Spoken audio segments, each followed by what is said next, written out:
Waves media తెలుగుకి స్వాగతం.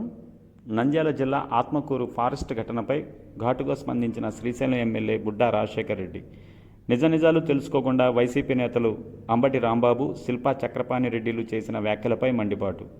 ఇద్దరిపై త్వరలోనే పరువు నష్ట దావా వేస్తామని హెచ్చరిక. ఇది కేవలం షాపింగ్ మాత్రమే, అసలు ఆ సీన్ అసెంబ్లీలో చూపిస్తానని తెలియజేశారు.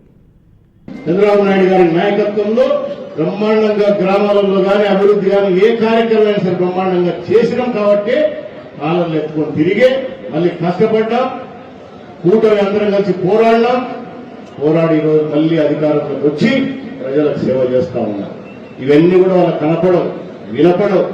ఎక్కడో ఏదో జరిగితే అవి కావాలి, అవునా? ఏదో జరిగితే అవి మాత్రమే కావాలి. బుడ్డా రాజశేఖర్కి ఫారెస్ట్ డిపార్ట్మెంట్ లో కొట్టినాడు.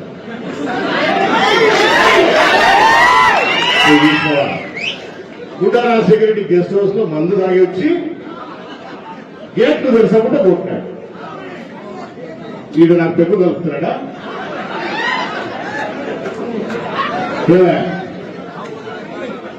ఈ చక్రపాణి రెడ్డి, ఆ అంబటి ఎవరు వీళ్ళిద్దరు గెస్ట్ హౌస్ లో నాకు పెగ్గు కలుపుతున్నారా?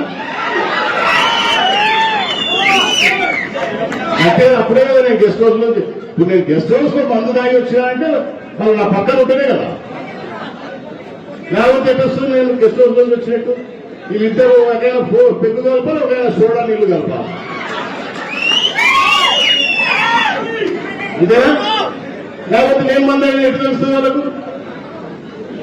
బుద్ధి జ్ఞానం లేకుండా ఏమి జరిగింది అక్కడ, అసలు వాస్తవాలు ఏంటి ఇవి తెలుసుకోకుండా మీడియా ఉంది కదా అని చెప్పేసి నీ చూపించే ఒక డొక్కు మీడియా ఒకటి పెట్టుకున్నావు, ఒక డొక్కు పేపర్ ఒకటి పెట్టుకొని తెలుగు ఉంది కదా అని చెప్పేసి నీ ఇష్టం వచ్చినట్టు రాస్తే ఊరుకుంటారా? వీళ్ళ తాటాకు చెప్పలకు మనమే భయపడం లేదు. మళ్ళా ఆయన ఏం మాట్లాడతారు?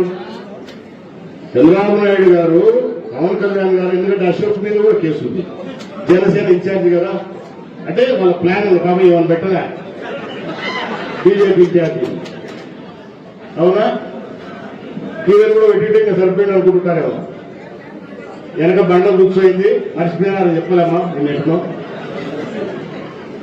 ఈ దరిద్రపు నాయన ప్రజలకు ఏం కావాలన్నా చూడండి అయ్యా. అధికారంలో ఉన్నాం, మేము ఏదైనా చేయకుంటే వేలెత్తి చూపండి, చేస్తాం.